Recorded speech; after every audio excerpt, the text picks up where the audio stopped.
Haleluya, haleluya, Yesu nashimwe cyane, ndabashuhuje mu izina rya Yesu Kristo. Bene data tubana mu mwanya wa niba turi buri gitondo, ubu uri hano mu mujyi wa Kigali, abari mu ntara, bari hanze y'igihugu cyacu ku migabane itandukanye, bakristo b'itorero Elayono Mountain Church mu Rwanda, Yesu Kristo ashimwe. Ndabasuhuje mu izina rya Yesu Kristo muri iki gitondo cyiza cy'umugisha. Kuri uyu munsi dutangiye iki cyumweru, ni ukuri tubyutse duhereza Imana icyubahiro. Nyemerera nawe wongere uhereza Imana icyubahiro. Uko biri kose wabonye Imana, ni ubwo hari ibitaramera neza, ariko Imana ibyibereyemo. Shima Imana uyihereze icyubahiro. Ni Imana itabura uko ibigenza. Imana ishimwe rero wowe ubyutse bikemera.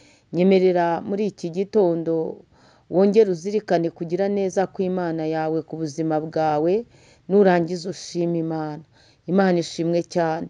Muri kumwe na Bishop Leonira, umushumba w'itorero Elayono Mountain Church mu Rwanda. Ndifuza ko iki cyumweru tuganira ku ijambo ryitwa guca bugufi. Ese Imana burya ikunda abantu baciye bugufi? Abantu biyoroshya batikakaza? Ese abantu bo bakunda umuntu uca bugufi? Igisubizo cyaba yego. Imana ikunda umuntu uca bugufi, kandi no mu mibereho y'abantu buriya ntago bakunda abantu b'ibikabyo. Iyo umuntu agira ibikabyo, abantu ntago rwose bamwiyumvamo. Imana nayo rero ikunda umuntu wicisha bugufi. Imana ishimwe cyane. Iyo uca bugufi rero hari indangagaciro uba ufite. Iyo uca bugufi wubaha abantu bose. Bivuga ngo iyo udaca bugufi uba usuzugura abantu benshi. Kabiri, iyo uca bugufi rata, wirinda ikintu cyaguturukaho, urigengesera, ntago uba nyirabayazana w'ibibazo. Ni byiza rero guca bugufi. Iyo uca bugufi ukundwa n'abantu batandukanye, kandi noneho iyo uca bugufi ni Imana rata iragukunda. Imana ishimwe. Twumvikane rero yuko guca bugufi ari intwaro imwe ushobora gukoresha ikakuzanira kugirirwa neza n'abantu ndetse n'Imana.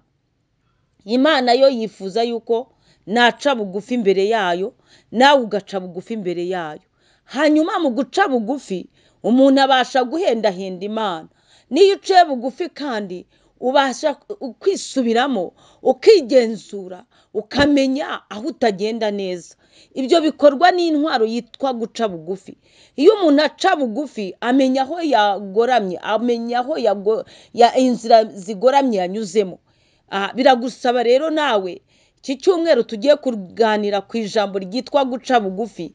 Nawe uzace bugufi mu mutima wawe, uce bugufi imbere y'Imana yawe, kuko Imana ikunda abantu baca bugufi. Imana nishimwe cyane.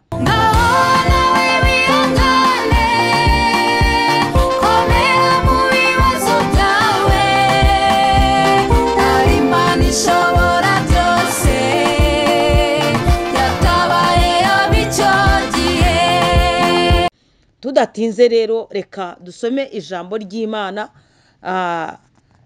Ni indirimbo ya Dawudi. Dusome igitabo cya Samweli wa kabiri, ibice 22.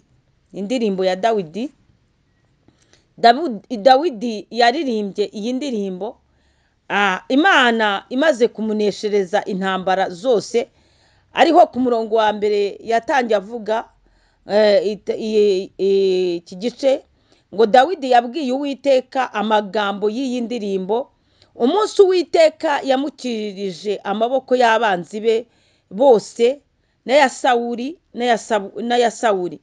Hanyuma rero ku murongo wa 28, ibi bice nyine 22, umurongo wa 28, Dawidi ahangaha muri iki gice yavuze ibintu byinshi cyane. Avuga uburyo Imana yagiye imurengera, avuga uburyo Imana yabanye nawe.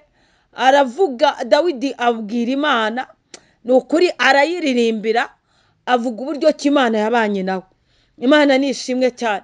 Ageze ku murongo wa 28 aravuga ngo abacishijwe bugufi nibo uzakiza. Imana ishimwe. Yari yitegereje ukuntu yamye we acishwa bugufi, ariko yarangiza agakizwa n'Uwiteka.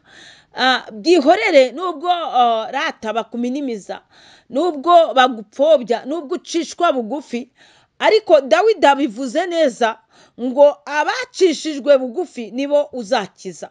Imana ishimwe. Ushobora kureberwa muri gurupe ugasanga wowe ucishijwe bugufi, ushobora kureberwa muri sosiyete ukabona ucishijwe bugufi we rwose, bitewe rero n'inkomoko yawe, ndavuga umuryango uturukamo, bitewe n'uko rata nta faranga witungira. Izo mpamvu ebyiri zijya zituma umuntu acishwa bugufi.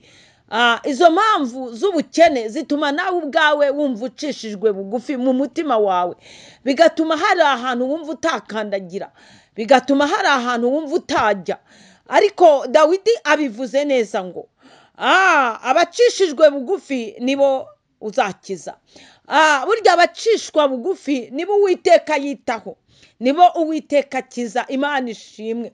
Wa muntu utatekerezwaga, wa muntu utibukwaga, uwo nguwo ajya atekerezwa n'Uwiteka kandi akibukwa n'Uwiteka. Nuhumure, nukomere, nubwo ubona nta bantu bagutekereza, nubwo ubona nta bantu bakwibuka, ariko wumve ko Uwiteka Imana yakuremye, Imana yakubumbabumbye mu ishusho yayo. Imana yo iragutekereza, irakureba, kandi Imana irakwibuka. Wowe wacishijwe bugufi, ni Imana yonyine ibasha kukwiyibukira. Navugaga ngo rero, nimba waracishijwe bugufi kandi ucishijwe bugufi, nawe wicishe bugufi mu mutima wawe, ushaka Imana bigishoboka kibonwa. Ni ukuri wumve unejejwe n'Imana mu mutima wawe. Imana ishimwe cyane. Dawidi akomeza kuri uyu murongo avuga ngo ariko igitsure cyawe kiri kubibone. Imana itugirira neza kugira ngo ubacishe bugufi. Imana ishimwe. Imana yo yitegereza abibone, yo ikabacisha bugufi cyane. Burya umuntu wihimbaza, wikakaza, wigira igitangaza imbere y'Imana afata zero. Imana imucisha bugufi inyuze mu nzira imwe ndetse n'iyindi. Imana icisha bugufi abibone bose, abihimbaza n'abiramya, abikakaza n'abigira ibitangaza. Abo ngabo iri jambo ry'Imana riravuze ngo ariko igitsure cyawe ni igitsure cy'Uwiteka ngo kiri kubibone. Imana ijya ibitegereza ikabagaya, Imana ikabitegereza igahinyura ibyo bigira n'ibyo bikora. Niyo mpamvu rero nakubwira ngo wowe wicishe bugufi, kuko igitsure cy'Uwiteka kiri kubibone. Imana ishimwe cyane. Imana ihabwa icyubahiro ngo kugira ngo ibacishe bugufi. Imana ibikora, igitsure cy'Uwiteka kiba kubibone kugira ngo ibacishe bugufi. Imana ishimwe. Ariko rata wowe wacishijwe bugufi, Imana nikuzamure mu izina rya Yesu Kristo, kandi wowe ugende wicishije bugufi imbere y'amategeko y'Uwiteka, imbere y'Imana yawe wamenye. Imana ikugire neza. Iki cyumweru ndifuza ko tuganira kuri iri jambo dutangiriyeho. Wowe wicishe bugufi, maze nimba waracishijwe bugufi, Uwiteka kuzamure. Imana ishimwe. Shalom shalom. Iki cyumweru kizababera icy'umugisha. Iki cyumweru muzahure n'ibitangaza byanyu.